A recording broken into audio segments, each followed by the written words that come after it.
إن الحمد لله نحمده ونستعينه ونستغفره ونستهديه ونؤمن به ونتوكل عليه ونعوذ بالله من شرور أنفسنا ومن سيئات أعمالنا من يهده الله فلا مضل له ومن يضلل فلن تجد له وليا مرشدا أما بعد فإن خير الحديث كتاب الله وخير الهدي هدي محمد صلى الله عليه وسلم وشر الأمور محدثاتها وكل محدثة بدعة وكل بدعة ضلالة وكل ضلالة في النار. اللهم صل على محمد وعلى آل محمد كما صليت على إبراهيم وعلى آل إبراهيم إنك حميد مجيد. اللهم بارك على محمد وعلى آل محمد كما باركت على إبراهيم وعلى آل إبراهيم إنك حميد مجيد. يا أيها الناس أوصيكم أولا بتقوى الله يا أيها الذين آمنوا اتقوا الله حق تقاته ولا تموتن إلا وأنتم مسلمون. أعوذ بالله من الشيطان الرجيم.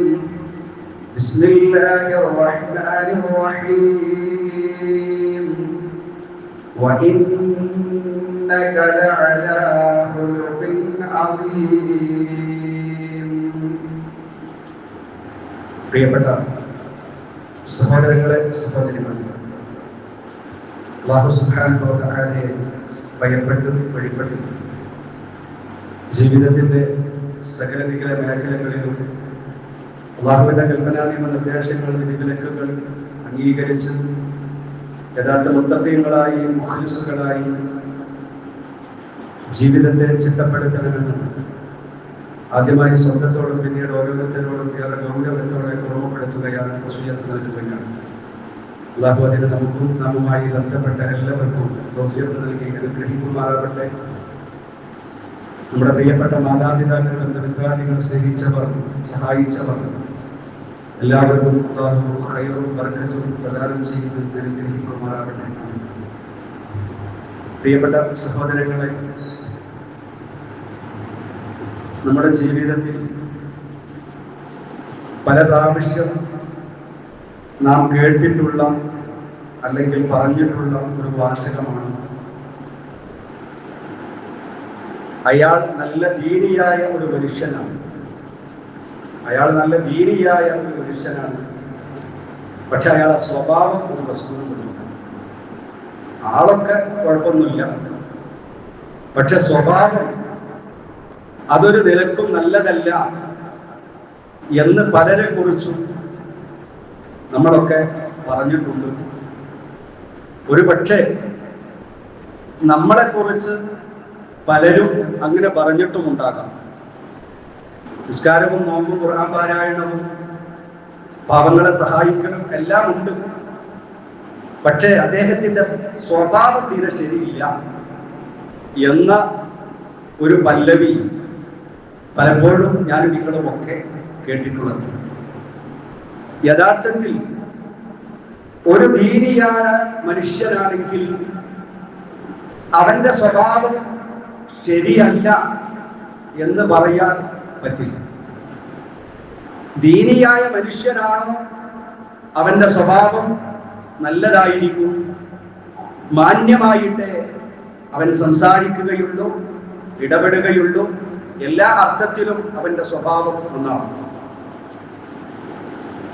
എന്നാൽ എന്തുകൊണ്ടാണ് പല ആളുകൾക്കും സ്വഭാവത്തിന്റെ വിഷയത്തിൽ ഒരു വേണ്ടത്ര താല്പര്യം ഇല്ലാതിരിക്കുന്നത്? നിസ്കാരം പോലെ, നോമ്പ് പോലെ, ഖുർആൻ പാരായണം പോലെ, ജുമഅ പോലെ അതിനൊരു പ്രത്യേകമായ പരിഗണന എന്തുകൊണ്ട് കൊടുക്കുന്നില്ല എന്ന് ചോദിച്ചാൽ, സ്വഭാവത്തിന്റെ മഹത്വവും അതിന്റെ പ്രതിഫലവും നിസ്കാരത്തിന്റെയും നോമ്പിന്റെയും ജുമഅയുടെയൊക്കെ പ്രതിഫലം മനസ്സിലാക്കിയതുപോലെ വേണ്ടത്ര മനസ്സിലാക്കിയിട്ടില്ല എന്നതാണ്. നിസ്കാരം അതിന്റെ പ്രതിഫലം അറിയാം, അതുകൊണ്ട് കൃത്യമായി നിസ്കരിക്കുന്നുണ്ട്. വെള്ളിയാഴ്ച ഒരു ജുമഅയും നഷ്ടപ്പെടുത്താറില്ല, കാരണം ജുമഅയുടെ പ്രതിഫലവും അതിന്റെ മഹത്വവും കൃത്യമായി മനസ്സിലാക്കിയവരാണ്. എന്നാൽ അത് മനസ്സിലാക്കിയ ഞാനും നിങ്ങളും സ്വഭാവത്തിന്റെ മഹത്വവും അതിന്റെ ശ്രേഷ്ഠതയും മനസ്സിലാക്കിയിട്ടില്ല. അതുകൊണ്ട് പ്രിയപ്പെട്ട സഹോദരങ്ങളെ, നമ്മെക്കുറിച്ച് ഒരാളും ഇത്തരത്തിലുള്ള ഒരു വർത്തമാനം പറയരുത്. ഓൻ എല്ലാത്തിനും ഉഷാറാണ്, പക്ഷെ അവന്റെ സ്വഭാവം അത് ശരിയല്ല എന്ന് നമ്മെക്കുറിച്ച് മറ്റൊരാൾ പറയാൻ പാടില്ല. ഒരാളും അങ്ങനെ ചിന്തിക്കാനും പാടില്ല. അതിനെന്ത് വേണം? നമ്മുടെ സ്വഭാവം നന്നാകണം. നമ്മുടെ സ്വഭാവം നന്നാകണമെങ്കിൽ ആദ്യം എന്താ വേണ്ടത്? നിസ്കാരത്തിന്റെയും ജുമഅയുടെയും ഒക്കെ മഹത്വം മനസ്സിലാക്കിയ നാം അതുപോലെ തന്നെ വളരെ പ്രധാനമാണ് സ്വഭാവം നന്നാക്കുക എന്നത് നാം മനസ്സിലാക്കേണ്ടതുണ്ട്. വലിയ പവിത്രതയാണ്, പ്രതിഫലമാണ് നല്ല സ്വഭാവത്തിന്റെ ഉടമകൾക്ക് വിശുദ്ധ ഇസ്ലാം നൽകിയിട്ടുള്ളത്. നമുക്ക് കാണാം നബി സല്ലല്ലാഹു അലൈഹി വസല്ലമ പറയുന്നത്, നോമ്പനുഷ്ഠിക്കുകയും നിസ്കരിക്കുകയും ചെയ്ത ആളുകൾക്ക് എത്ര പദവിയാണ് ഉള്ളത്, അതേ പദവിയാണ് നല്ല സ്വഭാവത്തിന്റെ ഉടമകൾക്കുള്ളത്. ഇന്നൽ മുഅ്മിന ലയുദ്രികു ബിഹുസ്നി ഖുൽഖിഹി, നല്ല സ്വഭാവമുള്ള ആളുകൾക്ക് എത്തിച്ചേരാൻ കഴിയും ദറജത സ്വാഇമി, നോമ്പുകാരന്റെയും അൽഖായിം നിസ്കരിക്കുന്നവന്റെയും പദവിയിൽ എത്തിച്ചേരാൻ കഴിയും നല്ല സ്വഭാവിയാണെങ്കിൽ. മറ്റൊന്ന് നബി സല്ലല്ലാഹു അലൈഹി വസല്ലമ പറയുന്നത്, ഈ നല്ല സ്വഭാവം എന്ന് പറയുന്നത് എല്ലാവർക്കും ഉണ്ടാകേണ്ടതാണ്. കാരണം നാളെ മീസാനിൽ നമ്മുടെ നന്മതിന്മകളൊക്കെ തൂക്കപ്പെടുന്ന സമയത്ത് നമ്മുടെ നല്ല വർത്തമാനങ്ങൾ, നല്ല പെരുമാറ്റം, നമ്മുടെ പുഞ്ചിരി, മറ്റൊരാളെയും വഞ്ചിക്കാതെ, ചതിക്കാതെ, ദേഷ്യപ്പെടാതെ, ഇകഴ്ത്താതെ, മറ്റുള്ളവന്റെ കുറ്റവും കുറവുകളും പരസ്യപ്പെടുത്താതെ നല്ല സ്വഭാവത്തിന്റെ ഉടമകളാണെങ്കിൽ നിസ്കാരവും നോമ്പും ഖുർആൻ പാരായണമൊക്കെ കനം കൂടുന്നത് പോലെ തന്നെ നമ്മുടെ സ്വഭാവത്തിനും അവിടെ തുലാസിൽ വലിയ ഭാരമുണ്ടാകുമെന്നാണ് നബിതങ്ങൾ പറഞ്ഞത്. എന്നിട്ട് ഒന്നുകൂടെ റസൂലുള്ളാഹി പറഞ്ഞു, സൽസ്വഭാവത്തെക്കാളും മീസാനിൽ കനം തൂങ്ങുന്ന മറ്റൊരു കാര്യവുമില്ല. മാ ശൈഉൻ അസ്ഖലു ഫിൽ മീസാനിൽ മുഅ്മിൻ, സത്യവിശ്വാസികളുടെ അവരുടെ മീസാനിൽ ഭാരമുണ്ടാകുന്നത് അന്ത്യനാളിൽ മിൻ ഹുസ്നിൽ ഖുൽഖി, സൽസ്വഭാവത്തെക്കാൾ ഭാരമുണ്ടാകുന്ന മാ ശൈഉ, മറ്റൊരു വസ്തുവും ഇല്ല. ഏറ്റവും കൂടുതൽ ഭാരമുണ്ടാകുക മീസാനിൽ നമ്മുടെ നല്ല സ്വഭാവത്തിനാണ്, നമ്മുടെ പുഞ്ചിരിക്കാണ്, നല്ല ഇടപെടലുകൾക്കാണ് എന്ന് നബി സല്ലല്ലാഹു അലൈഹി വസല്ലം. വ ഇന്നല്ലാഹ ലയബഅദുൽ ഫാഹിഷൽ ബദിഅ, അശ്ലീലം കലർന്ന വാക്ക് പറയുന്ന, ചീത്ത വർത്തമാനങ്ങൾ പറയുന്ന, ദുഷിച്ച, മറ്റുള്ള ആളുകൾ വെറുക്കുന്ന തരത്തിൽ മറ്റുള്ളവരോട് പെരുമാറുന്ന ആളുകളെ അല്ലാഹു സുബ്ഹാനഹു വ തആല അത്തരം ആളുകളോട് വല്ലാത്ത വെറുപ്പാണ് അവരോട് എന്ന് നബി സല്ലല്ലാഹു അലൈഹി വസല്ലമ പറഞ്ഞു. അപ്പൊ സൽസ്വഭാവത്തിന് നാളെ നമ്മുടെ മീസാനിൽ ഏറ്റവും കൂടുതൽ കനമുണ്ടാകുമെന്ന് റസൂലുള്ളാഹി പറഞ്ഞു. മറ്റൊന്നതിന്റെ പ്രത്യേകത, അവർക്ക് സ്വർഗം ലഭിക്കും.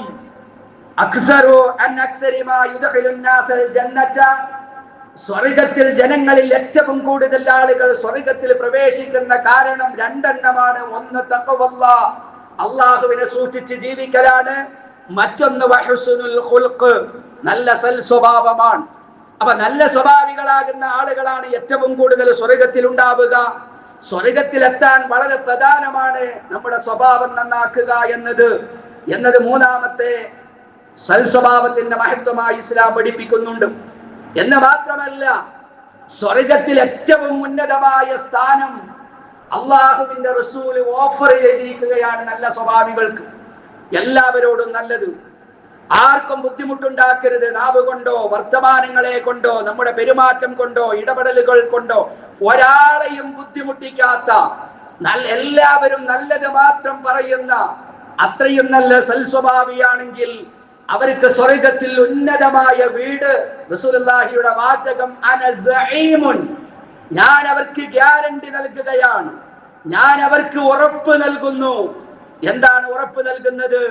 ആ ഹദീസിൽ 3 ഉറപ്പുകളാണ് 3 ആളുകൾക്ക് നൽകിയത്. ഒന്ന്, ബിബൈത്തിൻ ഫീ റബത്തിൽ ജന്ന, സ്വർഗ്ഗത്തിന്റെ താഴ്വാരത്ത് അവർക്ക് സ്വർഗ്ഗത്തിലെ ഒരു വീടുണ്ട്. സ്വർഗ്ഗത്തിന്റെ താഴ്വരയിൽ വീട് ഞാൻ ഉറപ്പ് നൽകുന്നു.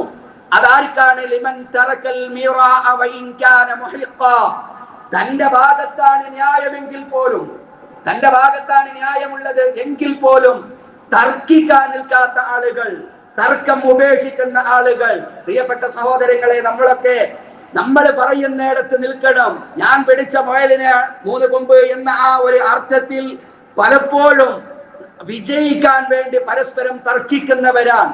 അള്ളാന്റെ റസൂല് പറയുന്നത് തർക്കിക്കാൻ പാടില്ല, അനാവശ്യമായ തർക്കങ്ങളിൽ ഏർപ്പെടരുത് എന്ന് പറഞ്ഞാൽ ഒന്നും പറയരുതെന്നോ പറയാൻ പാടില്ല, വാദിക്കാൻ പാടില്ല എന്നൊന്നുമല്ല. മറിച്ച് തർക്കത്തിൽ ഒരിക്കലും ഏർപ്പെടരുത്. അത് തന്റെ ഭാഗത്താണ് ന്യായമെങ്കിൽ പോലും തർക്കിക്കാൻ പാടില്ല. ആ തർക്കം ഉപേക്ഷിക്കുന്നവന് എവിടെ സ്വർഗത്തിൽ വീട്? സ്വർഗത്തിന്റെ ഒരു താഴ്വരയിൽ വീട് ഞാൻ ഉറപ്പ് നൽകുന്നു.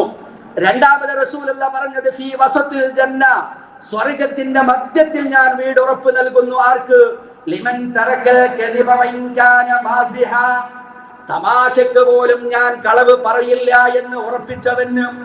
കളവ് പറയാനേ പാടില്ല, തമാശക്ക് പോലും കളവ് പറയരുത്, നേരം പോക്കിന് കളവ് പറയരുത്, മറ്റുള്ളവരെ ചിരിപ്പിക്കാൻ വേണ്ടി കളവ് പറയാൻ പാടില്ല. ഒരിക്കലും കളവ് പറയാത്ത ആളുകൾക്ക് സ്വർഗത്തിന്റെ മധ്യത്തിൽ ഞാൻ വീട് ഓഫർ ചെയ്യുന്നു, ഉറപ്പ് നൽകുന്നു. മൂന്നാമത്തത് വബിബൈത്തിൻ ഫീ അലൽ ജന്ന, സ്വർഗത്തിന്റെ ഉന്നതമായ പദവിയിൽ വീട് ഞാൻ ഉറപ്പ് നൽകുകയാണ്. ആർക്ക്? ലിമൻ ഹസ്സന ഖുലുഖുഹു, സ്വഭാവം നന്നാക്കിയ ആളുകൾക്ക് സ്വർഗത്തിന്റെ ഉന്നതമായ സ്ഥലത്ത് വീടുണ്ട് എന്ന് നബി സല്ലല്ലാഹു അലൈഹി വസല്ലം. എന്നിട്ട് നബി സല്ലല്ലാഹു അലൈഹി വസല്ലം തങ്ങളതാ അഞ്ചാമത്തെ സ്വഭാവം നന്നാക്കിയവരുടെ നേട്ടമായി പറയുന്നത്, അള്ളാന്റെ റസൂലിനെ കാണാൻ ഭാഗ്യം ലഭിക്കാത്തവരാ നമ്മള്. അള്ളാഹുവിന്റെ റസൂലിനെ കാണാൻ കൊതിച്ച മഹാന്മാരാകുന്ന അൻസ്വാറുകൾ, റസൂലുള്ളാഹിനെ സ്വീകരിക്കാൻ വേണ്ടി വന്നത്, ആ പ്രിയപ്പെട്ട പ്രവാചകനെ ഒരു നോക്ക് കാണാൻ അവരാഗ്രഹിച്ചത് ഹിജ്റയുടെ പാഠങ്ങളിലെ ഖുതുബകളിൽ നമ്മൾ പറഞ്ഞു. സ്വഹാബത്തിന് റസൂലുള്ളാഹിനെ കാണാൻ ഭാഗ്യം ലഭിച്ചവരാണ്. എന്നാൽ നമുക്ക് കാണാൻ കഴിഞ്ഞിട്ടില്ല. എന്നാൽ ആ റസൂലുള്ളാഹിനെ ഒന്ന് കാണണം എന്ന് ആഗ്രഹിക്കുന്നവരാ നമ്മൾ. അള്ളാഹുവിന്റെ റസൂലിന്റെ ചാരത്തൊന്ന് ഇരിക്കണം എന്ന് കൊതിക്കാത്ത ഏത് വിശ്വാസികളാ ഉള്ളത്? അള്ളാഹുവിന്റെ റസൂല് പറയുന്നുണ്ട്, അതെ, എന്റെ അരികെ ഇരിക്കാൻ കഴിയും, എന്റെ ചാരത്തിരിക്കാൻ കഴിയും. ആർക്കെന്നറിയോ? റസൂലുള്ളാഹി തങ്ങളതാ സ്വഹാബത്തിനോട് പറയുന്നു, അലാ ഖുബിറകും ബിഅഹബ്ബകും ഇലല്ലാഹ്, അല്ലാഹു നിങ്ങളെ ഏറ്റവും കൂടുതൽ ഇഷ്ടപ്പെടുന്നത് ആരാണ് എന്ന് ഞാൻ പറഞ്ഞു തരട്ടെ. വഉഖരിബുകും മിന്നീ മജ്ലിസ യൗമൽ ഖിയാമ, നാളെ അന്ത്യനാളിൽ എന്റെ അരികെ, എന്റെ ഏറ്റവും തൊട്ടരികൽ സീറ്റ് ലഭ്യമാകുന്ന ആളുകളെ ഞാൻ നിങ്ങൾക്ക് പറഞ്ഞു തരട്ടെ എന്ന് ചോദിച്ചപ്പോ സ്വഹാബത്ത് പറയുന്നു, അതേ, പറഞ്ഞു തന്നാലും നബിയെ. അള്ളാഹുവിന്റെ റസൂല് പറഞ്ഞത്, അഹ്സനുകും ഖുലുഖാ, നല്ല സ്വഭാവിയാണോ നീ? ചീത്ത സ്വഭാവങ്ങളൊന്നും നിന്റെ ജീവിതത്തിൽ ഉണ്ടായിട്ടില്ലെങ്കിൽ അത്തരം ആളുകൾക്ക് സ്വർഗത്തിൽ വലിയ വീടുണ്ട് എന്ന് മാത്രമല്ല, സ്വർഗത്തിൽ എന്റെ ഏറ്റവും ചാരത്തായിരിക്കും, എന്റെ അരികത്തായിരിക്കും അവർക്ക് ഇരിപ്പിടം ഉണ്ടാവുക എന്ന് നബി സല്ലല്ലാഹു അലൈഹി വസല്ലമ പറഞ്ഞിട്ട് അതേ ഹദീസിൽ മറ്റൊന്ന് കൂടെ റസൂലുള്ളാഹി പറഞ്ഞു, അൽ മുത്തഇഊന അക്നാഫൻ അല്ലദീന യുഅല്ലിഫൂന വയുഅലഫൂന, അതേ, തന്റെ സ്വഭാവം കൊണ്ട് മറ്റുള്ള ആളുകളെ തന്നിലേക്ക് ഇണക്കുകയും അവരെ ഇണക്കപ്പെടുകയും ഒരിക്കലും അകറ്റാതിരിക്കുകയും ചെയ്യുന്ന എല്ലാവരെ കൊണ്ട് നല്ലത് പറയിപ്പിക്കാൻ എന്റെ വാക്കുകൾ കൊണ്ട് നിനക്ക് കഴിയുമെങ്കിൽ അത്തരം ആളുകൾക്ക് എന്റെ അരികെ സീറ്റുണ്ടെന്ന് റസൂലുള്ളാഹി തങ്ങൾ.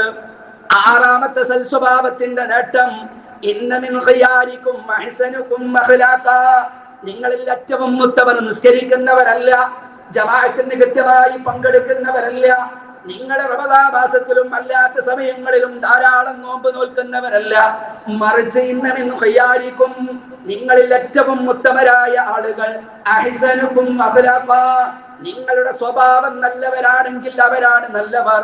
മാത്രവുമല്ല അക്മലുൽ മുഅ്മിനീന, മുഅ്മിനീങ്ങളിൽ ഏറ്റവും വിശ്വാസം പൂർണ്ണമായ മുഅ്മിൻ അഹ്സനുകും അഖ്ലാഖാ, നല്ല സ്വഭാവമുള്ളവരാണ് വിശ്വാസികളിൽ പൂർണ്ണനായ മുഅ്മിൻ. അല്ലാത്തവൻ മുഅ്മിനാകും, പക്ഷേ മുഅ്മിനീങ്ങളിൽ പൂർണ്ണരാരാൻ നല്ല സ്വഭാവമുള്ളവരാണ്. അത്തരം ആളുകൾക്ക് അള്ളാഹുവിന് വലിയ ഇഷ്ടമാണ് അവരോട് എന്ന് നബി സല്ലല്ലാഹു അലൈഹി വസല്ലമ 8ാമത്തെ അതിന്റെ നേട്ടമായി പറയുന്നുണ്ട്. മഹാനായ ഉസാമ റളിയല്ലാഹു അൻഹു പറയാ, ഞങ്ങൾ നബി സല്ലല്ലാഹു അലൈഹി വസല്ലമയുടെ അരികെ ഇരിക്കുകയായിരുന്നു. ഏതുപോലെയാ ഞങ്ങൾ ഇരിക്കുന്നത്? ഞങ്ങളുടെ തലയിൽ ഒരു പക്ഷി വന്നിരുന്നാൽ പോലും ഞങ്ങൾ അറിയില്ല. ആ പക്ഷി അവിടുന്ന് പറന്നു പോകില്ല. അത്രത്തോളം നിശ്ചലമായിട്ടാണ് ഇരിക്കുന്നത്. നമ്മൾ ഇരിക്കുന്നത് പോലല്ല. നമ്മളൊക്കെ പലപ്പോഴും ഖുതുബക്ക് വന്നിരിക്കാറുള്ളത് അതിന്റെ തുടക്കത്തിലൊക്കെ നമ്മൾ കേൾക്കും. കുറച്ച് കഴിയുമ്പോഴേക്ക് നമുക്ക് ഉറക്ക് വരികയാണ്, ക്ഷീണമാണ്, എന്താണ് പറഞ്ഞതെന്നറിയില്ല, എന്താണ് കേട്ടതെന്നറിയില്ല. ഖുതുബ കഴിഞ്ഞ് വീട്ടിലെത്തുമ്പോഴേക്ക് നമ്മൾ കേട്ടതൊക്കെ മറക്കുകയാണ്. ആ ഒരു സ്വഭാവക്കാരായിരുന്നില്ല. ഞങ്ങൾ ഒരാളോടും സംസാരിക്കുന്നില്ല. അള്ളാന്റെ റസൂലിന്റെ ചുണ്ടുകളിലേക്ക് ഞങ്ങൾ ഇങ്ങനെ റസൂലുള്ള എന്ത് പറയുന്നു എന്ന് കേൾക്കാൻ ഞങ്ങൾ ചെവി കോർപ്പിച്ചിരിക്കുമ്പോ ഇതാ ഒരു കൂട്ടം ആളുകൾ അതാ റസൂലുള്ളാഹിന്റെ അരികിലേക്ക് വരുന്നു. അള്ളാന്റെ റസൂലിനോട് അവരൊരു ചോദ്യം, അള്ളാഹുവിന് ഇഷ്ടമുള്ള, അള്ളാഹുവിന് ഏറ്റവും ഇഷ്ടമുള്ള അംഗീകാരമുള്ള ആളുകൾ ആരാണ് നബിയേ? അള്ളാഹ്ക്ക് ഏറ്റവും ഇഷ്ടമുള്ള ആളുകൾ ആരാണ് എന്ന് ആ വന്ന ആളുകൾ അള്ളാന്റെ റസൂലിനോട് ചോദിച്ചപ്പോ നബി തങ്ങൾ പറയുന്നത് അഹ്സനുഹും അഖ്ലാഖാ, ഏറ്റവും നല്ല സ്വഭാവികളാണ് എന്ന്. അപ്പൊ അള്ളാഹുവിന്റെ ഇഷ്ടം അവർക്ക് കിട്ടും. അതുപോലെ നബി സല്ലല്ലാഹു അലൈഹി വസല്ലമ ഇന്ന മിൻ അഹബ്ബകും ഇലയ്യ, എനിക്ക് ഏറ്റവും ഇഷ്ടമുള്ളത് അഹാസിനിക്കും അഖ്ലാഖ, നല്ല സ്വഭാവമുള്ളവരെയാണ് എന്ന് നബി സല്ലല്ലാഹു അലൈഹി വസല്ലം. മുസ്ലിമീങ്ങളിൽ ഏറ്റവും നല്ലവർ അവർ, മുസ്ലിമീങ്ങളിൽ നല്ലവർ നല്ല സ്വഭാവമുള്ളവരാണ്. ഏറ്റവും ശ്രേഷ്ഠരായ ആളുകൾ അത് നല്ല സ്വഭാവമുള്ളവരാണ് എന്നൊക്കെ നബി സല്ലല്ലാഹു അലൈഹി വസല്ലമ 11 അടയാളങ്ങൾ അപ്പൊ ഞാൻ പറഞ്ഞു, 11 ശ്രേഷ്ഠതകൾ. എന്നിന്റെ നിസ്കാരത്തിന്റെ ശ്രേഷ്ഠത അറിയുന്ന നമുക്ക് നല്ല വർത്താനത്തിന്റെ ശ്രേഷ്ഠത അറിയില്ല. മറ്റവരോട് കലഹിച്ചാൽ ഉണ്ടാകുന്ന ഭവിഷ്യത്തുകളെ കുറിച്ച് നമുക്കറിയില്ല. മറ്റവരോട് ദേഷ്യപ്പെട്ടാൽ ഉണ്ടാകുന്ന അതിന്റെ വൃത്തികേടിനെ കുറിച്ച്, അതുകൊണ്ടുണ്ടാകുന്ന ഭവിഷ്യത്തുകൾ നമുക്കൊരിക്കലും അറിയില്ല. 12, 11 അടയാളങ്ങൾ ഇനിയും ധാരാളമുണ്ട്. ഇതൊക്കെ കിട്ടും മാർക്ക് നല്ല സ്വഭാവിയാണെങ്കിൽ. പ്രിയപ്പെട്ട സഹോദരങ്ങളെ, ജീവിതത്തിൽ സൽസ്വഭാവത്തെ കാത്തു സൂക്ഷിക്കുന്ന ആളുകൾക്ക് വിശുദ്ധ ഇസ്ലാം നൽകിയിട്ടുള്ള പവിത്രതയാണിത്. അതുകൊണ്ടാണ് നബി സല്ലല്ലാഹു അലൈഹി വസല്ലമ ശക്തമായി എന്നോടും നിങ്ങളോടും പറഞ്ഞത്, വഖാലിഖുൻ നാസ ബിഖുലുഖി ഹസൻ, ജനങ്ങളോട് മാന്യമായിട്ട് പെരുമാറാവൂ. നീ വലിയ ആളാന്ന് വിചാരിച്ചിട്ട് നിന്നേക്കാൾ താഴ്ന്നവരായിരിക്കാം, സമ്പത്ത് കൊണ്ട് നിന്നേക്കാൾ ഒരു പക്ഷേ അവർ താഴേക്കിടയിലായിരിക്കാം, നിന്റെ അത്ര സൗന്ദര്യ ആരോഗ്യമൊന്നും ഉണ്ടാകൂല. അത് വിചാരിച്ചിട്ട് മറ്റുള്ള ആളുകളെ ഇകഴ്ത്തുന്ന, അവരെ പരിഹസിക്കുന്ന, അവരുടെ അഭിമാനത്തിന് കോട്ടം തരുത്തുന്ന വർത്തമാനങ്ങളും പെരുമാറ്റവും മുസ്ലിമായ മനുഷ്യന്റെ ഭാഗത്ത് നിന്ന് ഉണ്ടാകരുത്. അല്ലാഹുവിന്റെ റസൂലിന്റെ പ്രയോഗം തന്നെ മുസ്ലിങ്ങളോട് മാത്രമല്ല, എല്ലാവരോടും, എല്ലാ ജനങ്ങളോടും നല്ല നിലയ്ക്ക് മാത്രമേ നീ പെരുമാറാവൂ എന്ന് നബി സല്ലല്ലാഹു അലൈഹി വസല്ലമ തങ്ങൾ ശക്തമായി നമുക്ക് കൽപ്പന നൽകി. ഒരു ദിവസം മഹാനായ നബി സല്ലല്ലാഹു അലൈഹി വസല്ലമ തങ്ങൾ പറയുന്നുണ്ട്, അർബഉൻ ഇദാ കുന്ന ഫീക ഫലാ അലൈക മാ ഫാതക മിനദ് ദുനിയാ, ഒരാളുടെ ജീവിതത്തിൽ 4 കാര്യമുണ്ടായാൽ ദുനിയാവിൽ അവൻ എന്ത് നഷ്ടപ്പെട്ടാലും അത് അവനൊരു വലിയ പ്രശ്നമാകൂല. 4 കാര്യം എന്നിലും നിങ്ങളിൽ ഉണ്ടെങ്കിൽ ദുനിയാവിൽ നിന്ന് എന്ത് നഷ്ടപ്പെട്ടാലും, നമ്മുടെ കച്ചവടത്തിൽ നമുക്ക് നഷ്ടം സംഭവിച്ചു, അതല്ലെങ്കിൽ വേറെ എന്തെങ്കിലും ദുനിയാവിലെ ഏതെങ്കിലും ഒരു നഷ്ടം നമുക്കുണ്ടായാൽ അത് നമ്മൾ വലിയ പ്രശ്നമാക്കൂല. എന്ത് വേണം? 4 കാര്യം ഉണ്ടാകണം. ഒന്നാമത്തേത് അമാനത്തിനെ സൂക്ഷിക്കലാണ്. കഴിഞ്ഞ ഖുതുബയിൽ നമ്മൾ പറഞ്ഞു, അമാനത്ത്, അല്ലാഹുവിനോടുള്ള അമാനത്ത്, റസൂലുള്ളാഹിനോടുള്ള അമാനത്ത്, സ്വന്തത്തോടുള്ള, മറ്റുള്ള വ്യക്തികളോടുള്ള എല്ലാ അമാനത്തിനെയും അത് കൃത്യമായി സൂക്ഷിക്കാൻ ഒരാൾക്ക് കഴിഞ്ഞാൽ. രണ്ടാമത്തേത് സത്യസന്ധതയാണ്. നല്ല വർത്തമാനം, സത്യമായ വാക്കുകൾ മാത്രം പറയുക. അതേ പ്രകാരം അവന്റെ ഭക്ഷണത്തിൽ ഒരിക്കലും ഹറാമായത് കലരാതിരിക്കുക. ഒന്ന്, അമാനത്തിനെ സൂക്ഷിക്കുക, നല്ല സത്യമായിരിക്കുന്ന വാക്ക് മാത്രം പറയുക, അവന്റെ ഭക്ഷണത്തിൽ നിഷിദ്ധമായത് കലരാതിരിക്കുക, നാലാമത്തത് വഹുസ്നു ഖലീഖ, നല്ല സ്വഭാവം. ഈ 4 കാര്യം എന്നിലും നിങ്ങളിലും ഉണ്ടായാൽ ദുനിയാവിൽ എന്ത് പ്രശ്നങ്ങൾ ഉണ്ടായാലും അതിനെയൊക്കെ തരണം ചെയ്യാൻ അതൊന്നും ഒരു വലിയ വിഷയമാക്കി അത്തരം ആളുകൾ എടുക്കുകയില്ല എന്ന് നബി സല്ലല്ലാഹു അലൈഹി വസല്ലമ തങ്ങൾ നമുക്ക് പഠിപ്പിച്ചു തന്നിട്ടുണ്ട്. അപ്പൊ പ്രിയപ്പെട്ട സഹോദരങ്ങളെ, നമ്മൾ സൽസ്വഭാവത്തിന്റെ മഹത്വം പഠിച്ചു. ഒരുപാട് ഹദീസുകൾ, ഒരുപാട് നേട്ടങ്ങൾ ദുനിയാവിലുണ്ട്, നാളെ ആഖിറത്തിലുണ്ട്. ഇത് മനസ്സിലാക്കുന്ന തീർച്ചയായും എന്റെയും നിങ്ങളുടെയൊക്കെ മനസ്സുകളിലേക്ക് കടന്നു വരുന്ന എന്തായിരുന്നാലും സൽസ്വഭാവിയാകുന്ന ഒരു ആളായി എനിക്ക് മാറണം. അള്ളാഹുവിന്റെ റസൂല് പറഞ്ഞ നേട്ടങ്ങളൊക്കെ എനിക്കും നിങ്ങൾക്കും കരസ്ഥമാക്കണം എന്നതല്ലേ? എന്നാൽ എന്താണ് സൽസ്വഭാവത്തിന്റെ പ്രകടമായ ചില അടയാളങ്ങൾ? പ്രത്യക്ഷത്തിൽ മറ്റുള്ള ആളുകളെ കുറിച്ച് വിലയിരുത്താൻ നമ്മളെ കുഷാറാ. മറ്റുള്ള ആളുകളെ കുറിച്ച് പറയോ ഓ ശരിയല്ല, അത് പറയാൻ നല്ല സുഖം. അതല്ല, മറ്റുള്ള ആളുകളെ കുറിച്ച് പരീക്ഷ എഴുതിയിട്ട് മാർക്കിടലല്ല നമ്മുടെ കർത്തവ്യം. മറിച്ച് നാം പരീക്ഷ എഴുതേണ്ടത് നമ്മെക്കുറിച്ചാണ്. നമ്മെക്കുറിച്ച് മാർക്കിടാൻ നമുക്ക് കഴിയണം.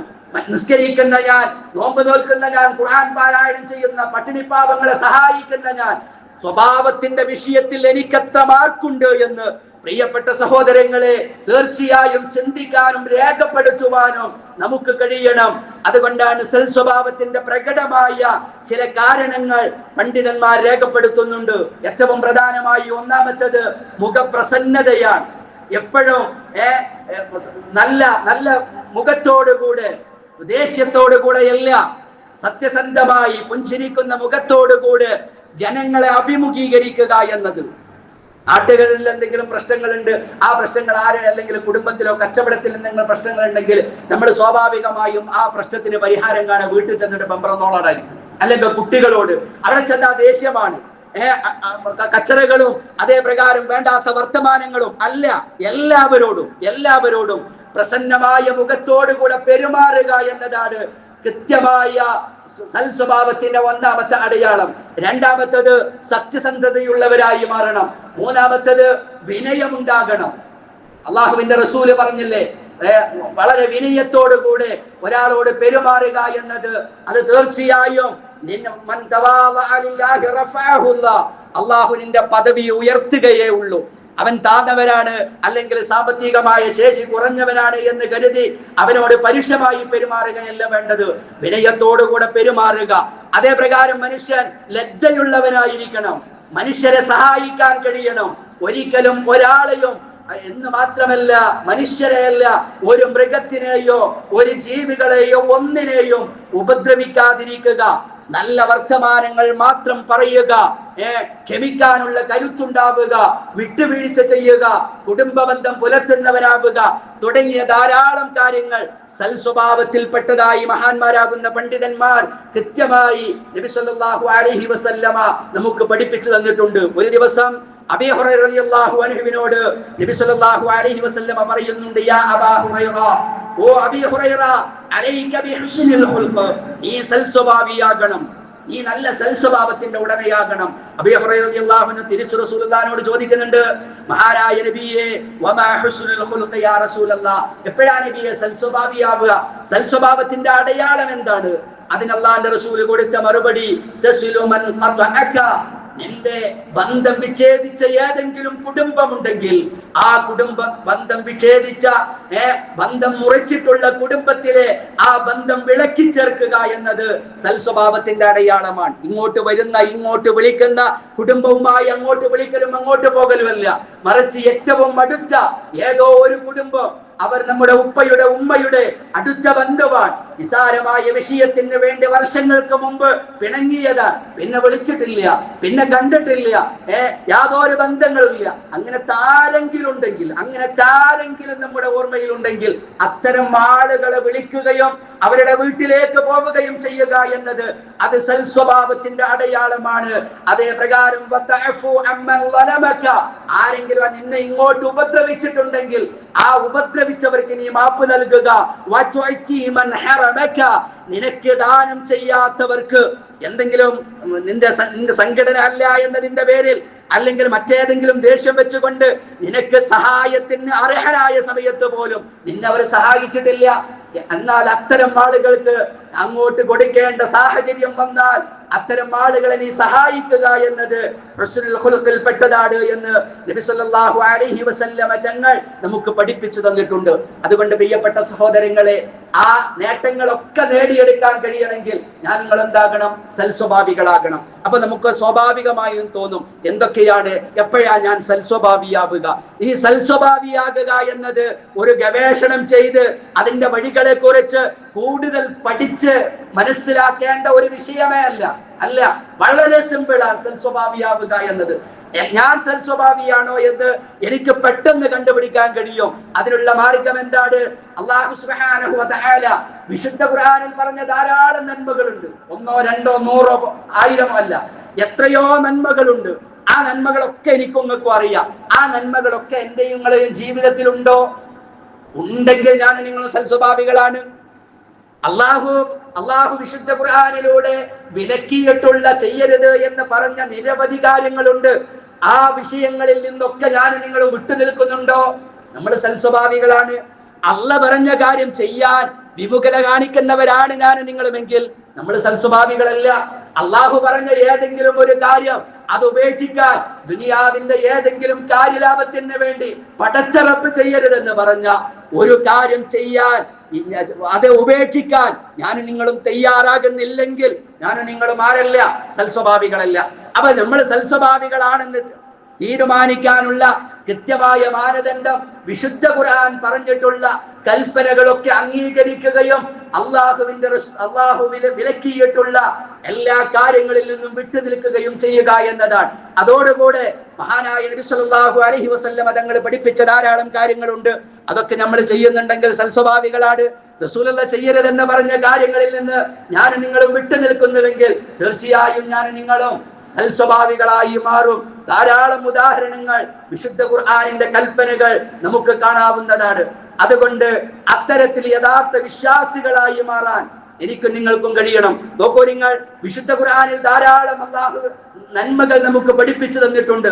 ആ പഠിപ്പിച്ചു തന്ന നന്മകളിൽ നമുക്ക് കാണാം, വഇദാ ഖുൽതും ഫഅദിലു, നിങ്ങൾ ഒരു വർത്തമാനം പറയുകയാണെങ്കിൽ അത് നീതിയോടുകൂടെയാകണം. എന്നിട്ട് അല്ലാഹുവിന്റെ റസൂൽ അല്ലാഹു പറഞ്ഞത് വലൗ കാന ദാ ഖുർബ, അത് സ്വന്തത്തിൽപ്പെട്ട ബന്ധുവിന്റെ കാര്യത്തിലാണെങ്കിൽ പോലും നിങ്ങൾ നീതിയോടുകൂടെ വർത്തമാനം പറയാൻ പറ്റൂ എന്നത് അള്ളാഹുവിന്റെ കൽപ്പനയാണ്. എന്ന് പറഞ്ഞാൽ പിന്നെ രണ്ടാൾ തമ്മിൽ പ്രശ്നം, ഒരാൾ നമ്മുടെ സ്വന്തക്കാരനാണ്, നമ്മളെ മൂത്താപ്പാന്റെ മോനാണ്, അവന്റെ ഒപ്പം നമ്മൾ നിൽക്കേണ്ടത് വ്യക്തിപരമായി. അവനും അവന്റെ മറ്റൊരു കൂട്ടുകാരനും തമ്മിൽ ഒരു പ്രശ്നം. ആ പ്രശ്ന പരിഹാരത്തിന് ചർച്ചയ്ക്ക് നമ്മളെ വിളിച്ചു, നമ്മളതിൽ ഇടപെട്ടു. സ്വാഭാവികമായും ആ ചർച്ചകൾ കേട്ട് നമുക്ക് മനസ്സിലായി നമ്മുടെ കുടുംബമാകുന്ന മൂത്താപ്പാന്റെ മകന്റെ ഭാഗത്താണ് തെറ്റ്. നീതിയുള്ളത് ഒരിക്കൽ നമ്മൾ ഇഷ്ടപ്പെടാത്ത, നമ്മൾ പരിചയമില്ലാത്ത മറ്റോന്റെ ഭാഗത്താണ്. ആരുടെ ഭാഗത്ത് നിൽക്കണം? അവിടെ സ്വന്തം ബാപ്പയാണെങ്കിൽ പോലും, സ്വന്തം മക്കളാണെങ്കിൽ പോലും അവിടെ നീതിയുടെ പക്ഷത്താകാണ് നീ നിൽക്കേണ്ടത്. നീ ഒരിക്കലും നിന്റെ കുടുംബത്തോടൊപ്പം മുട്ടി നിൽക്കുകയല്ല വേണ്ടത്. ശക്തമായി ഖുർആൻ പറഞ്ഞതാണ്. അതേ പ്രകാരം നമുക്ക് കാണാം, വഖുല്ലി ഇബാദി യഖൂലു ലതി ഹിയ അഹ്സൻ, തീർച്ചയായും നീ ആരോട് എന്ത് പറയുകയാണെങ്കിലും നിന്റെ നാവ് കൊണ്ട് പറയുന്ന വർത്തമാനം മുഴുവനും നല്ലതേ പറയാവൂ. ഒരാൾക്കും ദോഷകരമായ വർത്തമാനം പറയരുത്. അതല്ലെങ്കിൽ നീ ആ പറയുന്നത് കൊണ്ട് ആർക്കും ഒരു നേട്ടമില്ലാത്ത വർത്തമാനത്തിൽ ഇടപെടരുത്. നീ പറയുകയാണെങ്കിൽ നല്ലത് പറയാ, അല്ലെങ്കിൽ മിണ്ടാതിരിക്കുക. അള്ളാഹുവിന്റെ കൽപ്പനയാണ്. അതുപോലെ നമുക്ക് കാണാം, നീ ഒരു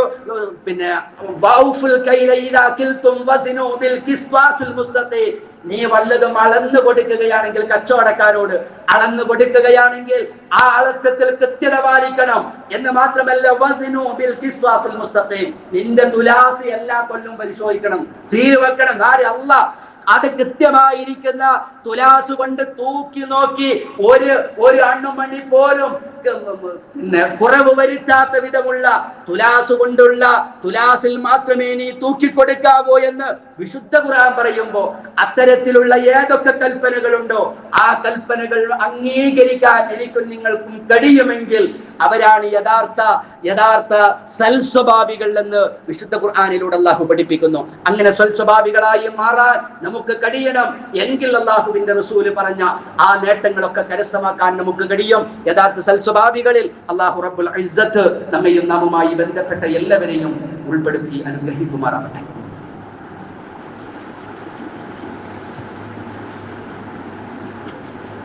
അൽഹംദുലില്ലാഹി വകഫാ വസ്സലാത്തു വസ്സലാമു അലാ മൻ ലാ നബിയ്യ ബഅദ. അല്ലാഹുവിനെ സൂക്ഷിച്ച് തഖ്വക്ക് വിടണേ, കൈവിടാതെ ജീവിതത്തെ ചിട്ടപ്പെടുത്തണേ എന്ന് എവരോടും ഏറെ ഗൗരവത്തോടെ ഓർമ്മപ്പെടുത്തുകയാണ്. എല്ലാറ്റിലും ഉപരിയായി സൽസ്വഭാവികളായാലേ വിജയിക്കൂ, അവർക്കേ സ്വർഗമുണ്ടാവൂ, അവർക്ക് അള്ളാഹിന്റെ ഇഷ്ടമുണ്ടാവൂ, അവർക്ക് മാത്രമേ അള്ളാഹുവിന്റെ റസൂലിന്റെ തൊട്ടരികെ ഇരിക്കാൻ കഴിയൂ, റസൂലുള്ളാഹിനെ കാണാനുള്ള ഭാഗ്യം ഉണ്ടാകൂ. മറ്റെന്ത് ചെയ്തിട്ടുമില്ല. അതിനേക്കാളൊക്കെ വേണ്ടത് വളരെ പ്രധാനമായി നമ്മളെ സ്വഭാവം നന്നാക്കുക എന്നത്. ആരും നമ്മെ കുറിച്ച് മോശമായ ഒരു അഭിപ്രായം പറയരുത്. നമ്മുടെ കുടുംബമാകട്ടെ, നമ്മുടെ ഭാര്യയാകട്ടെ, ഇണകളാകട്ടെ, നാട്ടുകാരാകട്ടെ, സഹപ്രവർത്തകരാകട്ടെ, ആരും നമ്മെക്കുറിച്ച് മോശമായ ഒരു സ്വഭാവം ശരിയല്ല എന്ന് പറയുന്ന ഒരു സാഹചര്യം ഉണ്ടാകാതിരിക്കണം.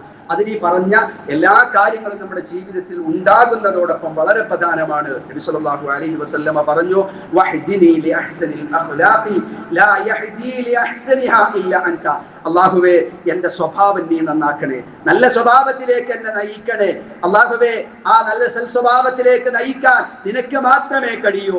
വസ്രിഫ് അന്നി സയ്യിഅഹാ, ചീത്തയായ എല്ലാ സ്വഭാവത്തിൽ നിന്നും എന്നെ നീ മാറ്റി നിർത്തണമേ എന്ന് ആത്മാർത്ഥമായി റഹ്മാനായ റബ്ബിനോട് നല്ല സ്വഭാവത്തിന്റെ ഉടമകളാകാനും ചീത്ത സ്വഭാവത്തിൽ നിന്ന് വിട്ടു നിൽക്കുവാനുമുള്ള തൗഫീഖിന് വേണ്ടി അള്ളാഹുവിനോട് പ്രാർത്ഥിക്കുക എന്നത് വളരെ പ്രധാനമാണ്. ആ നിലയ്ക്ക് ജീവിതത്തെ ചിട്ടപ്പെടുത്തുക.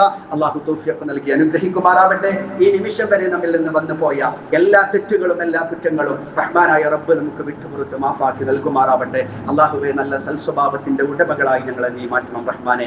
ഞങ്ങൾ ചെയ്യുന്ന എല്ലാ പ്രവർത്തനങ്ങളും നീ സ്വീകരിക്കണം റഹ്മാനെ. അള്ളാഹുവെ, ഞങ്ങളിൽ നിന്ന് മരണപ്പെട്ടു പോയ ധാരാളം ആളുകളുണ്ട്, മഗ്ഫിറത്ത് നൽകണം റഹ്മാനെ. ധാരാളം രോഗികളുണ്ട്, പൂർണ്ണമായ ശമനം നൽകണം റഹ്മാനെ. അപകടങ്ങളിൽ നിന്ന്, അപകട മരണങ്ങളിൽ നിന്ന്, കീറിമുറിക്കുന്ന രോഗങ്ങളിൽ നിന്ന് അള്ളാഹുവെ ഞങ്ങളെ എല്ലാവരെയും നീ സലാമത്താക്കണം റഹ്മാനെ. മുസ്ലിം സമുദായത്തിന് നീ ഇസ്സത്ത് പ്രദാനം ചെയ്യണം റഹ്മാനെ. اللهم ربنا تقبل دعاءنا انك انت السميع العليم وتب علينا انك انت التواب الرحيم. اللهم اجرنا من النار، اللهم اجرنا من النار، اللهم اجرنا من النار. اللهم لا تشغل خلقنا بالنار ولا تجعلنا من حطب النار. اللهم ربنا آتنا في الدنيا حسنة وفي الآخرة حسنة وقنا عذاب النار. أقول قولي هذا أستغفر الله العظيم لي ولكم وأستغفره عني وعنكم وعن جميع المسلمين والمؤمنين أجمعين، واستغفره إنه هو الغفور